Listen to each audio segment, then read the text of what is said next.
Welcome to another episode of Multiverse Musings, the Vidcast. As always, I'm your host, Adam, and with me is my co-host, the Emerald enthusiast himself, Donnie. Donnie, how's it going? Hey, what's up, Stargirl fans? It's the man whose ring runs on fanboy energy, the podcasting machine, the big nerd in green. It's the Emerald Enthusiast, here to take you back to summer school one last time. Indeed. And if that doesn't clue you in on what exactly we're talking about today's episode, I can tell you it's not actual summer school. um, because who wants to talk about actual summer school? No, we're catching up, we're playing catch up on season two Season 2. of Stargirl, Yes. which was subtitled Summer School. Summer school. So that's why Yeah. the school reference. Yeah. Um, You know what really works about that, though? The fact that they shot it in the wintertime hmm. and they had to all act like they were hot, at least until we got the subplot of Eclipso messing with the weather. So, Yeah, and in reality, they were probably freezing right, exactly. So because you know, they they're shoot it in Atlanta, right? yeah, something like that. I don't remember, but there's some symmetry here because they were shooting in the winter, and now we're giving you this podcast on the cusp of winter, talking Yeah, about summer school. So yeah, we're just about hitting wintertime. We got about another 11 days before the official. yep.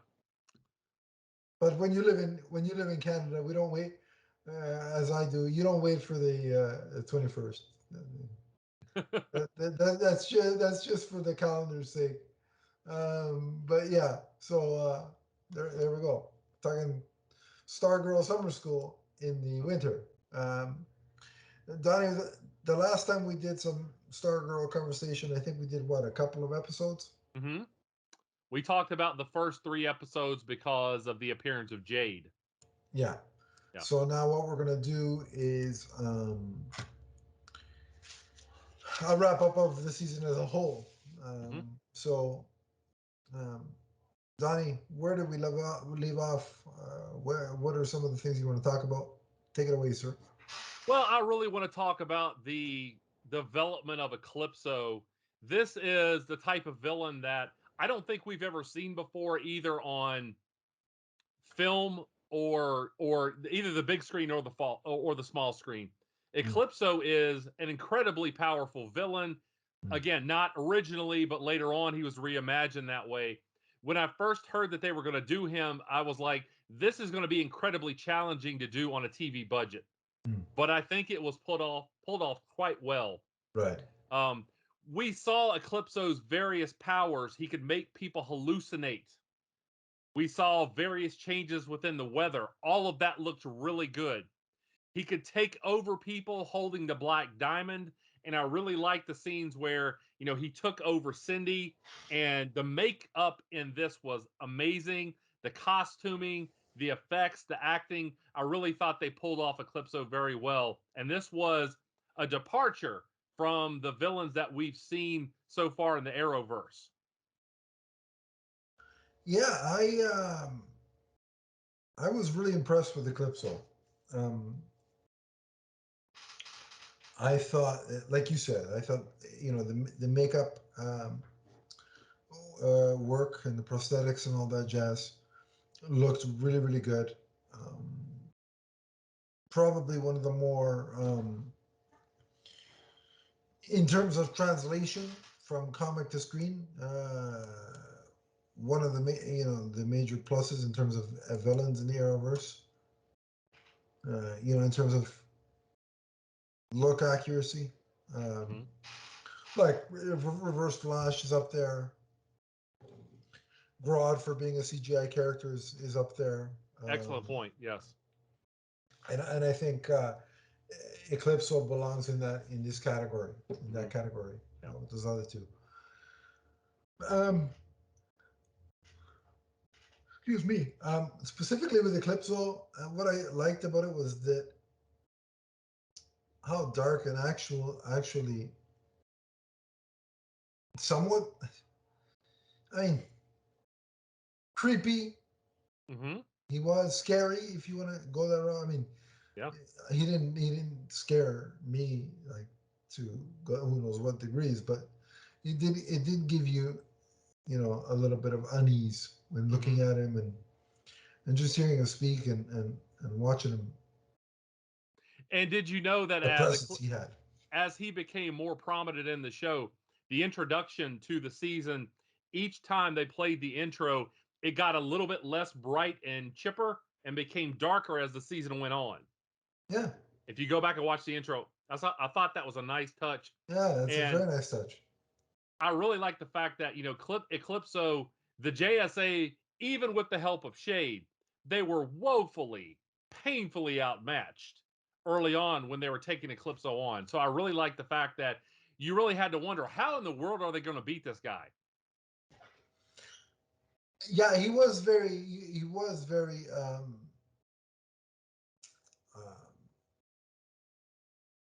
threatening, menacing, and like he did feel like an insurmountable villain for Yeah. a lot of the season for sure. Um, I was just incredibly surprised at how dark, and I know that word is overused, but how dark the season got compared to season one. Very much so, especially with a show that features teenagers as kind of the primary characters. I didn't think they would go this dark, but the hallucinations in particular, the scenes at the high school, and the Yeah, fact that Eclipso was always seeming to be around and encroaching upon them progressively. I thought that was just amazing visuals, and I like the fact that it kind of built to this crescendo at the end of the season. but again, it was done in a way that I don't think like what I appreciated about it was um, it didn't go again, like it didn't change any of the core elements of our main cast, our heroes, Mm-hmm. to like make things darker and more edgier. Right? It's just the circumstance and the villain was the edgy part, but our heroes, relatively, with the exception of Wildcat, stayed, who had some doubts because of what happened at the end of season one, but with the exception of her story, most of our characters remain true to their core essential selves. You know what I mean? Yeah. Well, and that leads me to my next point. Do you have anything else to say about Eclipso? No, just very well done. Very Yeah. menacing, very scary villain. I liked it. Yeah. And I do like the fact that he took over Stargirl temporarily on the last episode. I thought that was cool. Right? Yeah, Actually, I think it was the very end of the episode before that, and then he was in control for a while. But he's very Freddy Kruegerish. If you, yeah. And like I said, I mean, he wasn't gory. I mean, they yeah, didn't go inappropriate in any way, but they made you, they wanted you to feel some chills, and I think they accomplished that. agreed. Speaking of character development, I really like the story of Beth being caught in the middle of her parents' divorce. You and I talked before this show started about neither one of us are always huge on, the high school type of storylines, the can I make it to class, and I have problems with this teacher, and I have a crush on this boy or girl, yada yada yada. We've seen that so much, but the desperation of a kid caught in her parents' impending divorce. I Yeah, really thought there was an element of realism here, and that it really helped Beth come forward as somebody who is trying to be a hero and fit in with her peers. And at the same time, she's got one of the pillars of her world being rocked. right. And I just thought that was an amazing piece of writing. And I think the writers and all the actors involved did a really good job of conveying that scenario and that situation. Because without naming names or going into specifics, but when I was at the tail end of elementary school, so what, grade 7 and 8, Mm-hmm.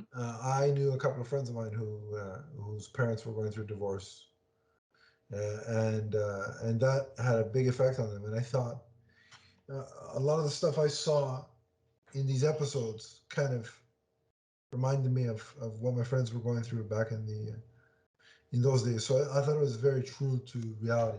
And, Mm-hmm. and I appreciated that. Yeah. And I like the fact that Calypso used that to his advantage, playing like psychological warfare with Beth, as well as the fact that he used her own self doubt. And by the way, I need to say this too. Adam and I talked about this on Twitter.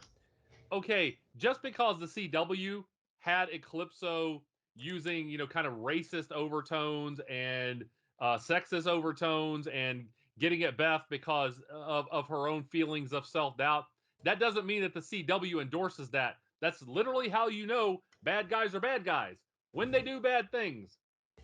And I thought that just added a layer to Eclipso. And I also like the fact that Beth kind of steeled herself against it and said, no, I belong here. And you may be way more powerful than me, but you're not going to intimidate me. I thought that was awesome. Oh, absolutely. Like you use first of all, you're you're putting the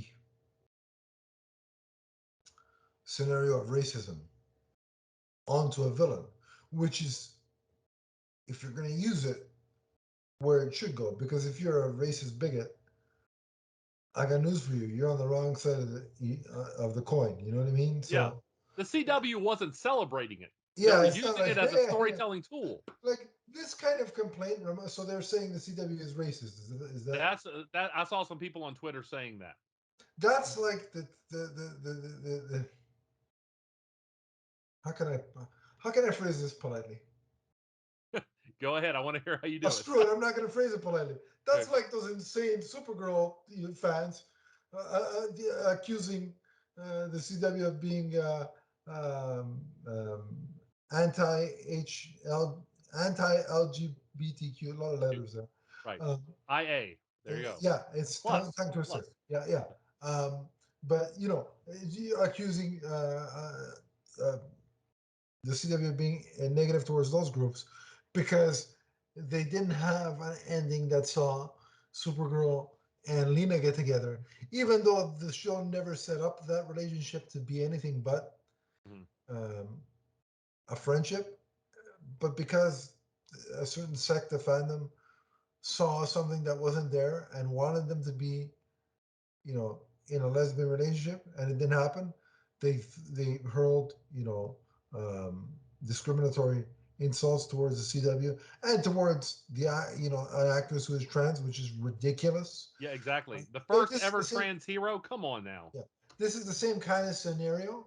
It's like, guys, see, I think some of the problem, like in terms of the CW is racist, to take it back to Stargirl. This is the problem when you live tweet TV, Donnie.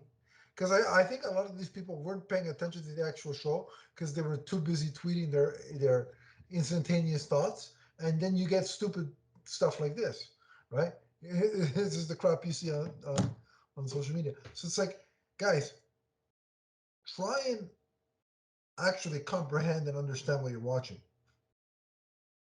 Yeah, pay Yeah, some exactly. attention. I mean, I know it's not deep in the sense that it doesn't have 45 layers of subtext, and there's not Joseph Campbell, the hero's journey text uh, interwoven into the design of the suit or any kind of nonsense on that. Like that, there's no, you can't do a 4 hour podcast on the religious subtext of this, that, and the other, like you can do with some other DC, or how some people do with some other DC properties. But, like pay attention to what you're watching and don't just assume, oh, somebody mentioned something racist, so clearly the network is racist. When you actually look at it, the villain was the racist, which is the person that you'd most associate with racism. Mhm. Evil people, Right, exactly. misguided Well, people. and Beth Chapel, Angelica Washington, who plays Beth Chapel, Dr. Midnight, was like, I think we can all agree that racism is bad. That's literally what we were trying to tell you with that moment. It's why the bad guy said it. Like, hello. Exactly. And I'm not talking a bad guy like Razor Ramon, say hello to the bad guy. I'm yeah, although Eat the black diamond, Chico. sometimes, Donnie, when I see some of this crap on Twitter, I do want to throw a toothpick at the screen. Exactly. Or push somebody in a pond and go, I answered his dream. He dreaming of a swim. Oh, those vignettes for the best. Oh man, those are We good could do a times. whole podcast on Razor Ramon's vignettes. Yeah. Right now we have 15-year-old like Stargirl fans going, "Who?" Long time ago, kiddos, long time ago. So, another thing I want to talk about, Shade, I thought got some magnificent development this season. Absolutely. I like that we see that not all the villains are always on the same page and that there are different layers to villainy, that they have different motivations. And we saw that Shade not always on board with like what the ISA members would do. And we saw that he was more than willing to stand up against Eclipso due to how evil Eclipso was. We're talking about a supernatural world ending force. Hmm. And Shade obviously had a little bit of compassion, a little bit of nobility in him to be able to stand up to that. Not that he wasn't a villain, because he still had his own ends that he worked toward, but I like the fact that we saw him working with the new JSA. Yeah, it's like, and that's a scenario of even a villain, you know, when when it's their, rear end that's potentially in trouble, Mm-hmm. they'll team with the hero, to save themselves, and that's essentially um, what Shade was doing here. But I thought the way he approached some of the kids, like near the end of the season, he was quite nice, quite good natured to them, and I think, there is that duality to the Shade even in the comics. Yeah. Yeah. Yeah, and that was really transplanted to the screen really well by the writers and by the actor portraying Shade as well. Mm-hmm. And anybody that can rock that kind of hat Yeah. in 2021 deserves lots of props. Those are some awesome visuals. I love the costuming there too. So Yeah, I want one of those hats. if I could find one big enough to get on this huge noggin, I'd wear it. It wouldn't look very good with a Leafs jersey, but I'd try it anyway. I don't know. Yeah. Nonetheless, yeah. So it's funny that you By the way, mentioned. Go ahead. congrats, Stephanie Phillips. Your team beat ours. Yeah, the last game. So congratulations. Yeah, the See, second and the period. only reason I'm saying that is because Stephanie Phillips is cool, We like Stephanie. Yeah. and we like her here. But if that was anybody else, I would be, hurling obscenities at them. But it's Stephanie. We dig her. So The second period, that was our undoing. Anyway, indeed. so back to the show here. Another thing I want to talk about is I liked. Knicks haven't won the cup since the JSA was in publication. Well, yeah, there you go. Oh, Yolanda, I like the fact that we got this development of her being traumatized by playing a part in a villain's death. Even though it is a villain, it still traumatized her. And the fact that it affected all of her relationships, even with Courtney. And I liked her, going to confession, like trying to use, like addressing like spirituality, that, spirituality in the role of recovery, of Yeah. trying to make sense of what happened and trying to make sense of oneself as a hero in terms of, is there, any good and evil forces in the world, and how can I view myself if I take a life? And Yeah. there was a lot of deep conversations there. What did you think? I uh, I really like this angle. I thought it was very realistic in the sense that most heroes that have a code um, probably would um, be disturbed if they thought that they had a hand in the death, even if it was a villain, right? Mm-hmm. Um, but also, I think that kind of sense of guilt and responsibility is compounded when you're talking about a character that's a teenager, and it'd be more so. So I like the way that was portrayed. Um, the whole religious going to confession thing reminded me of Daredevil, and Mm-hmm. you know how much I love Daredevil. Yeah. So I like that, and I really got to say, Yvette Monreal, who plays um, Wildcat, Yeah. she's one of the best young actresses on this show. She had a really um, serious, deep storyline in the first season with the whole, the boyfriend or somebody taking pictures of her, Yeah. or uncompromising pictures, Yeah. and that whole thing. And now this, Yeah. she's had some really deep, serious stuff to handle as an actress in this show. And I think she's done it flawlessly. So congratulations to her. I think she has all the makings of a star. Um, and and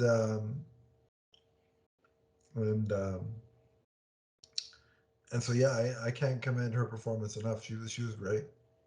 Mhm. This season there was a lot of good development for a lot of characters, numerous characters. One of the things I liked also was Our Man showing, remorse for Solomon Grundy and showing compassion on Solomon Grundy. That's a hero isn't Did you always know, about. Donnie, he was born on a Monday? Yeah. Solomon Grundy, born on a Monday. Yeah. Yeah. Um, actually there was a Went to the comic book store on Wednesday. It was right just new comic like book day, should be. right? Yeah, there was an issue of Infinity Inc. where he went through that whole the entire poem in one of the issues, which I thought was really cool during a fight too. It was really cool, Yeah. but From the first day of the week to the last, he to covers them all. the there you go. But yeah, I like that. Our Man showed some compassion. I like how they used Grundy this season, even though Grundy's another one of those characters that has to be really expensive to do. Yeah, and again, that's another one that I mentioned at the top. In the Arrowverse, the villain that is, in terms of accuracy, Hmm. top tier. He's way one of those ones, right up there with Eclipso, Reverse Flash, Grodd, and now Grundy. Right. So, and I also like the fact that we see more of the original JSA. Yes. Loving, the Doctor Midnight, Yeah. um, Starman, of course. Doctor Midnight reminded me, and I know Doctor Midnight I think precedes this character, but Hmm. I got a lot of Night Owl vibes from the Watchmen Oh, right. movie Sure, sure. with Night Owl. Probably because of the whole owl thing. But Right. And yeah, we got to see Jay Garrick again, and I'm always yeah, down to see yes, John Wesley Shipp. yes. So, Oh, it was so nice to see John Wesley Shipp make the jump to this show, yeah. and man, that guy will forever be. Like, look, I like Grant Gust most of the time. I like Grant Gustin's Flash, except when he's agreeing with stupid crap like "We're the Flash," um, nonsense. Um, um, I'm excited for more Ezra Miller uh, as the Flash in the upcoming Flash movie, and I think one of the characters that was better, one of the few times where I think a character was better served in the Zack Snyder's Justice League over the theatrical was Ezra Miller's Flash. Oh, I I would thought he got agree. a Yeah. better showing in the 4 hour redo. Um, so I'm excited to see more of him in his own movie. Um, let's see who else is there. Any other flashes that I missed live action before? Yeah, well, there's the guy, voice actor wise. Michael Rosenbaum was Hmm. a favorite Yeah. Flash of mine, but to me, the quintessential Flash in terms of media outside of the comic book will always and forever be John Wesley Shipp. So Well, we've seen him play two different versions of the yeah, Flash now too, so that's yeah, pretty. Yeah, he definitely has a claim to that. So yeah.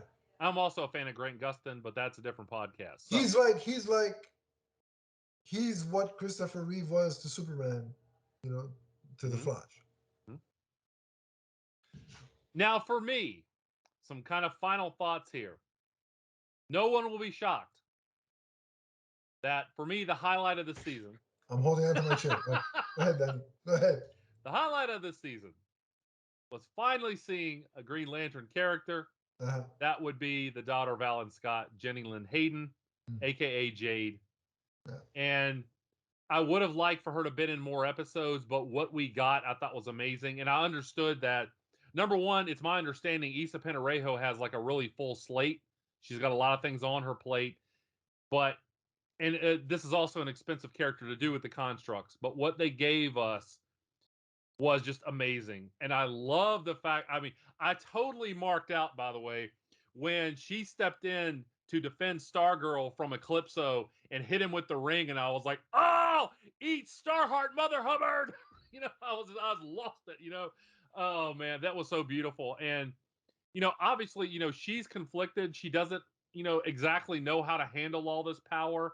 And I like the fact that we seem to be setting up for her going after Todd and maybe finding Todd in season 3. I Hmm. haven't ruled out the fact that we may see Alan Scott at some point. So, but I just thought Issa Penarejo did such an amazing job. Oh, She's a great actress. She is very physically capable, and she brought that to this role. And I was just so happy to finally see one of my favorite DC characters, one of my top 10 favorite DC characters yeah, brought to life. Yeah, yeah. I thought that she brought especially in terms of the discovery of the power that the ring presents her with, right. and getting used to using that and getting familiar with it. She brought a real sincerity to that Mhm. that I thought was very believable. Um, and when we got to see her in the second episode to the last couple episodes of the season, everything about that Green Lantern appearance was amazing. Of course, I wanted more, but I understand, like you, budget concerns and the fact that this is a Stargirl show. Hmm. Um, I understand why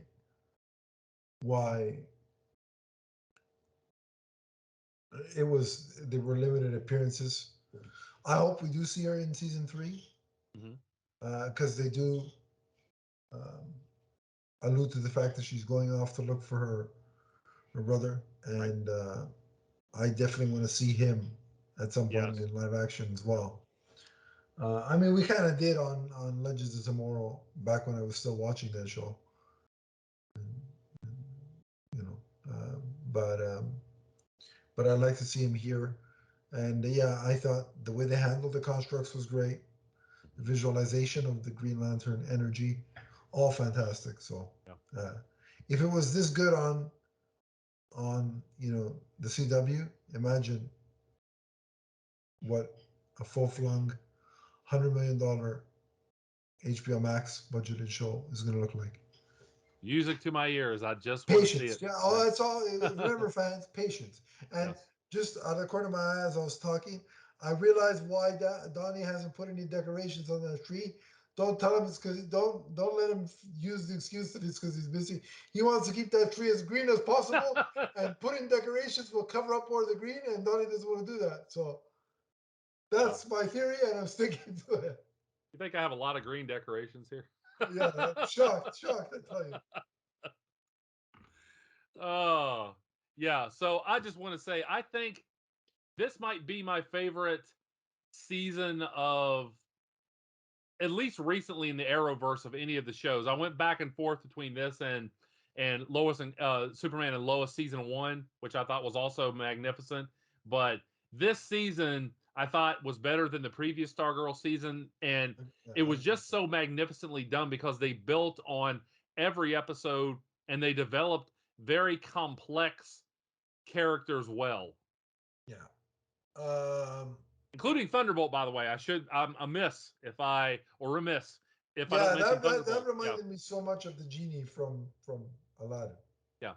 And again, when you talk about a character like that, as well as Stripe, as well as Green Lantern, as well as Solomon Grundy, those are so many characters that are expensive. So I understood why they kind of had to pace themselves on where they spent their Sh- money. should we mention the tease at the end, teasing next season's villain? Sure, go ahead. Well, why don't you take it away? Because who was the character that Oh, got teased? Dr. Bones. Yes, and he seemingly, apparently, he's very interested in Jade and what she's up to, Mm-hmm. Yes. and then as is Donnie, Right. but but once Mr. Bones realizes that She's recently been fraternizing and teaming up with a new JSA. He decides that they're going to go to Blue Valley and check it out for themselves. Yeah. Did I say Dr. Bones? I meant Mr. Bones. I'm sorry. Mr. Bones, Yeah. Doctor Bones. Yeah. Doctor Bones is technically the guy from Star Trek. Yeah.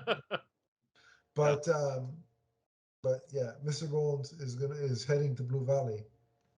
Wasn't he Director Bones at one point? Yeah, Yeah. Yeah. was it Argus in the Yeah. comics? Something like that. It's been a while. And it looks good. They like the little we saw them looks pretty good. So Yeah. the visuals again are going to be on point, and I can't wait for season 3 of Stargirl. Likewise. Yeah. Um, so we're going to do a rating then. Yeah. Are we giving it letter grade? Mm, what do we usually do for shows, Donnie? Let's give it a letter grade. All right, I think that's what we do. So all right.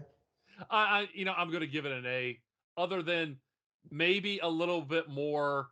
I would have liked to have seen Jenny have a costume by the end, but I Yeah. realize that can come later. That's the only reason why I wouldn't give it an A plus. Um, yeah, I'm basically same reasons as you. It's a name for me. Again, selfishly, would have loved more Green Lantern content, and also, man, I wanted to see a little bit more of John Wesley Shipp. Like once you give me that, it's like Yeah. you got to give me more of that. So those are superficial, greedy reasons, but that's the only reason it's not an A plus. So it's an A for me. So that'll bring this Stargirl, catch up season in review episode to a close. Yep. We will of course cover season 3. We'll try, depending on scheduling, to do it more frequently so we can Yes. do it during the season and give you more in-depth coverage.